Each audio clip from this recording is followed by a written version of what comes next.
नमस्कार दोस्तों, मैं सुनील अमृत। यूजीसी नेट गोल्ड में आप सभी का स्वागत है भाई। संघर्ष मैच हम लोगों ने स्टार्ट किया है और इससे पहले इसकी 12 क्लासें आपकी कंप्लीट हो चुकी है। यूनिट 1 चल रही है और साहित्यिक अवशेष हम लोग पढ़ रहे थे। तो आज जो इससे पहली क्लास देखी हमने, इससे पहले जो क्लासें आई थी 11वीं 12वीं, ठीक है, 10वीं 11वीं और 12वीं, ठीक है, जो 3 क्लासें आई वे आपका स्वदेशी साहित्य तक की आई थी। स्वदेशी साहित्य जो था हमारा उसके बारे में आई थी। आज हम लोग जो देखने वाले हैं वो देखेंगे विदेशी साहित्य। तो विदेशी साहित्य के बारे में बात करेंगे। चलिए देखते हैं इसमें कौन कौन से टॉपिक हमको पढ़ने हैं, ठीक है।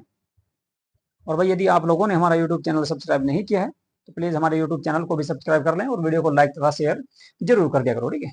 चलिए देखते हैं भाई। तो विदेशी जो साहित्य स्रोत हैं इनमें हमको क्या क्या पढ़ना है। तो हमको इसमें यूनानी स्रोत पढ़ने हैं, यूनानी ग्रंथ जो हैं, जैसे मेगास्थनीज थे, चंद्रगुप्त मौर्य के दरबार में आए थे, उनकी पुस्तक थी इंडिका, उसके बारे में देखना है, ठीक है। इसके अलावा इस ग्रंथ में क्या है कि समाज है, शासन, नगर व्यवस्था और आदि विवरण इसमें दिया गया है। इसके अलावा फिर चीनी ग्रंथ हैं आपके।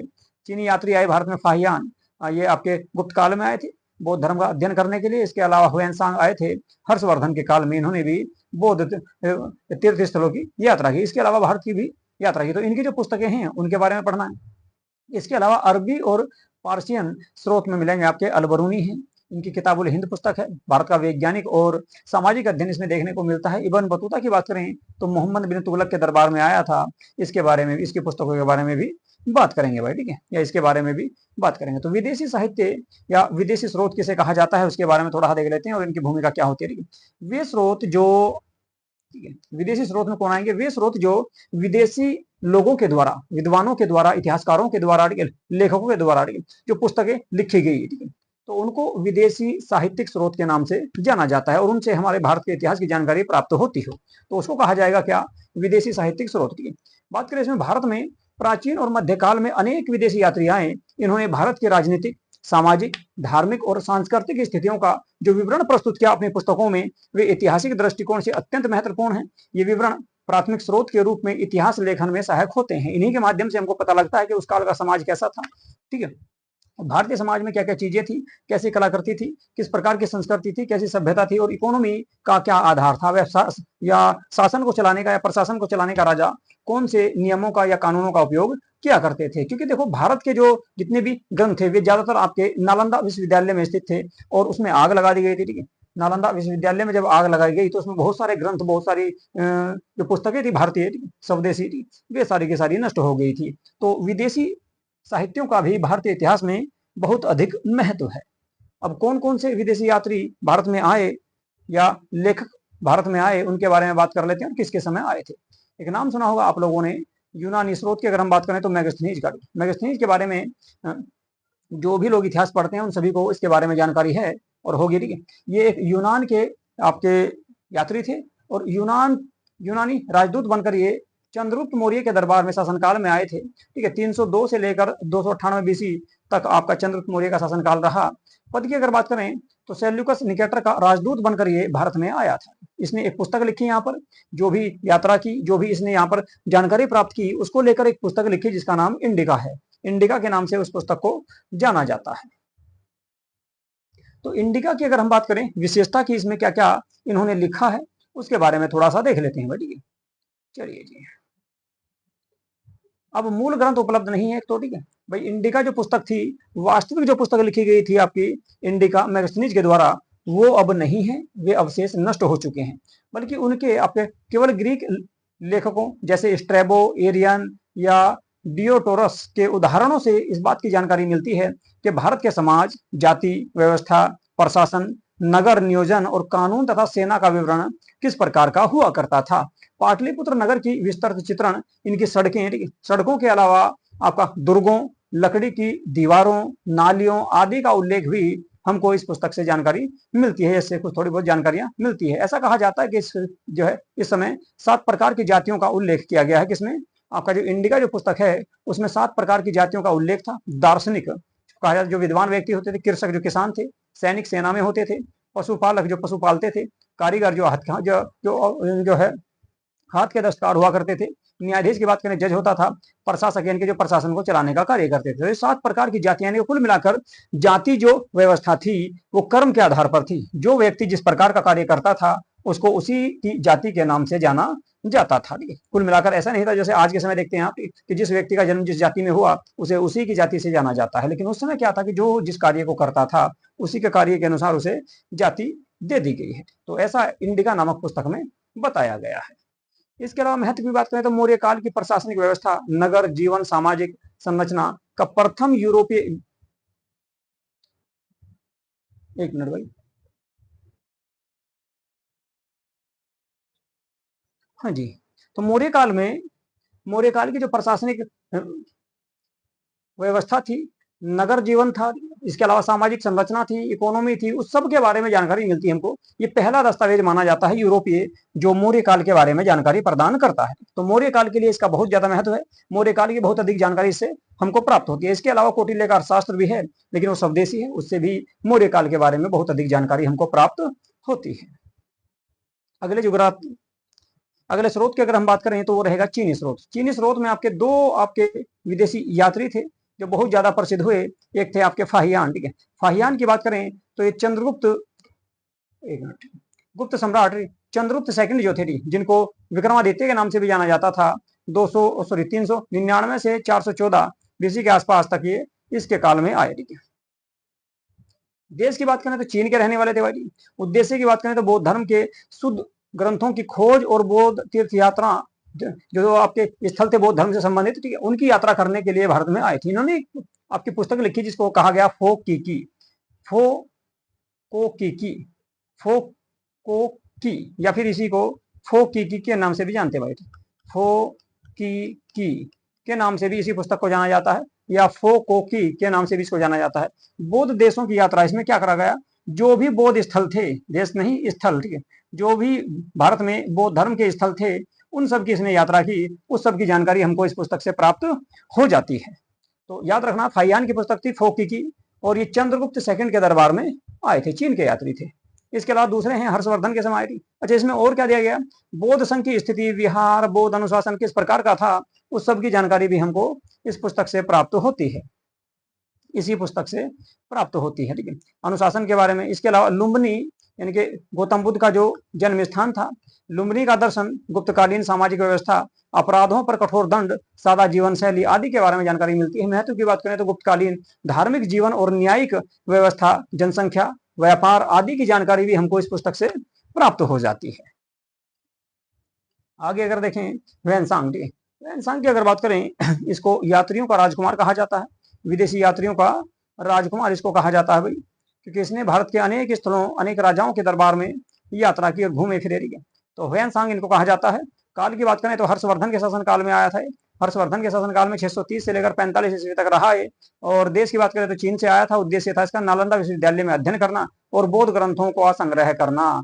ये आपका बौद्ध धर्म की शिक्षा ग्रहण करने के लिए नालंदा विश्वविद्यालय में आया, वहां पर पढ़ा, उसके बाद फिर वहीं पर ये प्राचार्य यानी कि वहां पर जो है प्रोफेसर के रूप में भी इसने कार्य किया है। पुस्तक की बात करें तो इसकी पुस्तक है आपकी सी यू की इसकी पुस्तक है, जिसे पश्चिमी देशों की यात्रा के नाम से भी जाना जाता है। विवरण की अगर बात करें तो नालंदा, तक्षशिला जैसे विश्वविद्यालयों का विस्तृत उल्लेख इसमें किया गया है।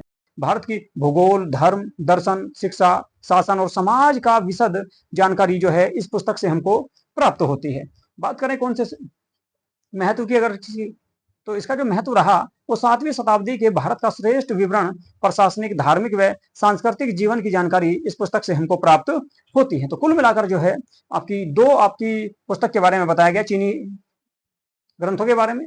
एक आपका फाहियान थे और एक थे हुएनसांग। फाहियान की बात करें तो चंद्रगुप्त सेकंड के दरबार में वे आए थे, उसके समय आए थे, और उनके द्वारा जो पुस्तक लिखी गई थी फोक की। और हुएनसांग की बात करें तो ये हर्षवर्धन के समय आए थे भारत में, हर्षवर्धन के दरबार में भी रहे और ये नालंदा विश्वविद्यालय में शिक्षा ग्रहण करने के लिए आए थे। इन्होंने पुस्तक लिखी सीयू की। तो इन दोनों ही पुस्तकों से भारतीय इतिहास के बारे में हमको जानकारी प्राप्त होती है, धर्म के बारे में, प्रशासन के बारे में, उस समय का समाज कैसा था, व्यवस्था कैसी थी, दर्शन कैसा था, भूगोल के बारे में, ठीक है, तो इन सब के बारे में हमको जानकारी प्राप्त होती है। चलिए अब अगला जो ग्रंथ देखने वाले हैं हम, वे देखेंगे आपके अरबी और पार्सियन, इनके जो है स्रोत जो थे उनके बारे में थोड़ा सा देख लेते हैं। अरबी की बात करें तो इसमें आपका एक नाम सुना होगा आप लोगों ने, अल बरूनी। अल बरूनी जो है महमूद गजनवी के साथ भारत में आया था। महमूद गजनवी ने जब भारत पर आक्रमण किया, तराइन के आक्रमण हुआ, तो उसके समय ही आपका 11वीं शताब्दी में ये भारत में आया। देश की बात करें तो मध्य एशिया यानी कि ख्वारिज्म से ये होता हुआ भारत में आया था। ख्वारिज्म का रहने वाला था, मूलतः फारसी विद्वान था। किताब की बात करें तो किताबुल हिंद नामक पुस्तक इसकी थी। किताबुल हिंद नामक पुस्तक इसने लिखी और इस पुस्तक से भी भारतीय इतिहास के बारे में हमको जानकारी प्राप्त होती है। तो किसकी पुस्तक है भाई? अल बरूनी की पुस्तक है किताबुल हिंद। महमूद गजनवी के साथ भारत में आया था, इस बात को आपको याद रखना है। विशेषता की बात करें तो भारत का वैज्ञानिक, धार्मिक और खगोल शास्त्रीय, भारत का धार्मिक, वैज्ञानिक और खगोल शास्त्रीय, सामाजिक और भाषाई अध्ययन इस पुस्तक से हमको जानकारी प्राप्त होती है। इसके अलावा संस्कृत, ज्योतिष, भूगोल, गणित, आयुर्वेद की जानकारी भी इस पुस्तक में प्राप्त होती है। हिंदू धर्म, जाति व्यवस्था, तीर्थ, इसके अलावा पंथों की आलोचनात्मक तुलना के बारे में भी हमको जानकारी प्राप्त हो जाती है इसी पुस्तक से। महत्व की बात करें तो बाहरी दृष्टिकोण से भारत की एक निष्पक्ष और विविधतापूर्ण व्याख्या इस पुस्तक में की गई है, यानी कि भारत के बारे में काफी बताया गया है। तो भारतीय इतिहास की जानकारी मिलती है बेटी। चलिए जी, इसके बाद अगली जो पुस्तक है, अगले जो लेखक आए या यात्री आए वे थे आपके इब्न बतूता। इब्न बतूता की बात करें तो मोरक्को के रहने वाले थे। मोरक्को एक अफ्रीकी देश है भाई, ठीक है। तो ये मोरक्को के रहने वाले थे इब्न बतूता। 14वीं सदी में आए, यानी कि कुल मिलाकर 1333 ईस्वी में, 1333 ईस्वी में ये किसके समय, ठीक है, सुल्तान मोहम्मद बिन तुगलक के शासनकाल में भारत में आए थे। और इन्होंने, मोहम्मद बिन तुगलक ने अपना दूत बनाकर, इनको अपना दूत बनाकर चीन भेजा। इसके बाद इनको दिल्ली में, जब ये चीन से वापस आ गए तो दिल्ली में इनको काजी भी नियुक्त किया था। दिल्ली में काजी, चेहरा, दिल्ली में काजी भी नियुक्त किया था। इनकी पुस्तक का नाम है रेहला। रेहला के नाम से भी इसको जाना जाता है भाई, रेहला या रेहला के नाम से इसको जाना जाता है। और इसमें आपका क्या है कि तुगलक वंश से संबंधित हमको जानकारी प्राप्त होती है, इतिहास की जानकारी मिलती है। और मोहम्मद बिन तुगलक के शासनकाल की तो संपूर्ण जानकारी इस पुस्तक से हमको आसानी से प्राप्त हो जाती है। तो इब्न बतूता को याद रखना है, मोरक्को का यात्री था, अफ्रीका से आया था, ठीक है। और 1333 ईस्वी में आया था, 14वीं शताब्दी में। और ये आपका क्या हुआ, दिल्ली में से काजी नियुक्त किया गया और चीन में से दूत बनाकर भेजा गया था। रेहला नामक पुस्तक इसने लिखी थी। विवरण की बात करें तो तुगलक काल का प्रशासनिक व्यवस्था, यातना, न्याय, धार्मिक नीतियां जो उसने परिवर्तन किए, दिल्ली, मालाबार, कालीकट, दिल्ली, मालाबार, कालीकट के अलावा कन्नौज, बंगाल की यात्राएं आदि क्षेत्रों की इसने यात्रा की। दरबारी जीवन, महिलाओं की स्थिति, बाजार और व्यापार के बारे में भी इस पुस्तक से हमको जानकारी प्राप्त हो जाती है। इसके अलावा अगर और बात करें तो महत्व की बात करें तो दिल्ली सल्तनत का सामाजिक और राजनीतिक चित्रण इस पुस्तक में किया गया है। इसके अलावा आर्थिक व्यवस्था कैसी थी उस काल की, ये भी इसने बताया। तो मध्यकालीन भारत की अर्थव्यवस्था, शाही दरबार और प्रशासन तथा इस्लामी प्रभाव के दस्तावेज आदि का भी इसने उल्लेख अपनी इस पुस्तक में किया है, जिसका नाम है रेहला। आगे देखें, निष्कर्ष अगर हम देख लें, एक बार थोड़ा सा समरी कर लेते हैं इसके लिए कि हमने देखो, देखिए, एक तो हमने देखा क्या, यूनानी लेखक देखे, ठीक है, यूनानी लेखक देखे, चीनी लेखक देखे, अरबी और फारसी लेखक देखे, ठीक है। तो सबसे पहले बात करेंगे यूनानी की। तो एक तरफ श्रेणी दी गई, श्रेणी का मतलब स्थान, यानी कहाँ से वे लोग आए थे। तो यूनान के जो लेखक थे, एक तरफ आपके यूनानी श्रेणी आ जाएगी, देश का नाम आ जाएगा, यहाँ पर आपके लेखक दिए गए हैं, यहाँ पर काल है, किसके काल में आए, मुख्य ग्रंथ यानी कि पुस्तक का नाम दिया गया और योगदान क्या रहा उन पुस्तकों का। तो ये एक छोटा सा चार्ट आपके सामने लेकर आया हूँ, पूरी इस जो है अब तक की जो क्लास हुई, अब तक जो पढ़ाया मैंने आप लोगों को, उसके बारे में थोड़ा सा समरी कर लेते हैं, उसका निष्कर्ष निकाल लेते हैं। यूनानी लेखक थे कौन, मेगास्थनीज, ठीक है। और किसके समय आए, मौर्य काल, ठीक है। मौर्य काल में कौन थे राजा भाई समय, चंद्रगुप्त मौर्य, ठीक है। चंद्रगुप्त मौर्य के समय इंडिका नामक पुस्तक लिखी, नगर व्यवस्था और प्रशासन के बारे में इस पुस्तक से हमको जानकारी प्राप्त होती है। बात करें चीनी यात्रियों की, तो चीनी यात्रियों में फाहियान और हुएनसांग आए। चीनी यात्रियों में फाहियान जो है, फाहियान की अगर बात करें तो ये गुप्त काल में आया था और इस समय राजा थे कौन, चंद्रगुप्त सेकंड, जिनको चंद्रगुप्त विक्रमादित्य के नाम से भी जाना जाता है। और फो की नामक पुस्तक इनकी थी और बौद्ध धर्म व सामाजिक जीवन के बारे में उससे हमको जानकारी प्राप्त होती है। इसके अलावा उस समय का प्रशासन के बारे में इस पुस्तक में बहुत कम जानकारी है, इसमें केवल आपकी धार्मिक जानकारी और सामाजिक जीवन के बारे में जानकारी हमको प्राप्त होती है, ठीक है जी। फोकी की वैनसांग की बात करें तो हर्षवर्धन के काल में आया। सीयू की नामक पुस्तक लिखी, इसमें शिक्षा, धर्म, प्रशासन और अर्थव्यवस्था, जाति व्यवस्था, बाकी सभी के बारे में जानकारी हमको इस पुस्तक से प्राप्त होती है। तो कुल मिलाकर आपका अगर बात करें फोकी की और सीयू में, दोनों में तुलना की जाए तो सीयू की जो पुस्तक थी उससे अधिक जानकारी मिलती है भारतीय इतिहास के बारे में 7वीं शताब्दी में। इसके बाद बात करेंगे अरबी या फारसी यात्रियों की, तो अल बरूनी, अल बरूनी, ठीक है, ये आपकी 11वीं सदी में आए जी भारत में और महमूद गजनवी के साथ आए थे। इन्होंने पुस्तक लिखी किताबुल हिंद। इस पुस्तक से गणित, विज्ञान, धर्म, संस्कृति आदि के बारे में हमको जानकारी प्राप्त होती है। भारत के बारे में इब्न बतूता की बात करें तो इब्न बतूता जो है मोरक्को के रहने वाले थे, अफ्रीका के। 14वीं शताब्दी में भारत में आए। इस समय भारत के शासक कौन हुआ करते थे? इस समय भारत के शासक थे भाई कौन? भारत के शासक थे इस समय मोहम्मद बिन तुगलक। रेहला नामक पुस्तक लिखी और तुगलक काल व सामाजिक जीवन तथा आर्थिक और जीवन और राजनीतिक विवरण इन्होंने इस पुस्तक में दिया है। तो कुल मिलाकर इस सबकी जानकारी हमको इस पुस्तक से प्राप्त हो जाती है। तो कुल मिलाकर बात करें यूनानी, चीनी, अरबी और फारसी पुस्तकों से हमको भारतीय इतिहास के बारे में जानकारी प्राप्त होती है। ठीक है, तो ये थे आपके क्या भाई, ये सारे के सारे थे आपके कौन, ये थे जी आपके विदेशी साहित्य, ठीक है, विदेशी साहित्यिक स्रोत, ठीक है, जिनके बारे में हम लोगों ने चर्चा की। मैगस्थनीज, फाहियान, हुएनसांग, अल बरूनी, ठीक है, इब्न बतूता, इनके बारे में आपसे कई बार एग्जाम में क्वेश्चन भी आते रहते हैं। ठीक है, चलिए जी, तो आज की क्लास को करूँ वहीं पे समाप्त। ये क्लास आप लोगों को कैसी लगी? और भाई यदि आपको कोई भी समस्या है, किसी भी प्रकार की कोई दिक्कत है, कोई टॉपिक आपकी समझ में नहीं आ रहा है या कोई और आप जो है बदलाव चाहते हैं, तो प्लीज जो है कमेंट बॉक्स में जरूर बताएं। ठीक है, आपकी समस्या का समाधान करने का जरूर प्रयास किया जाएगा। तो चलिए आज की क्लास को करेंगे यहीं पे समाप्त। नमस्कार।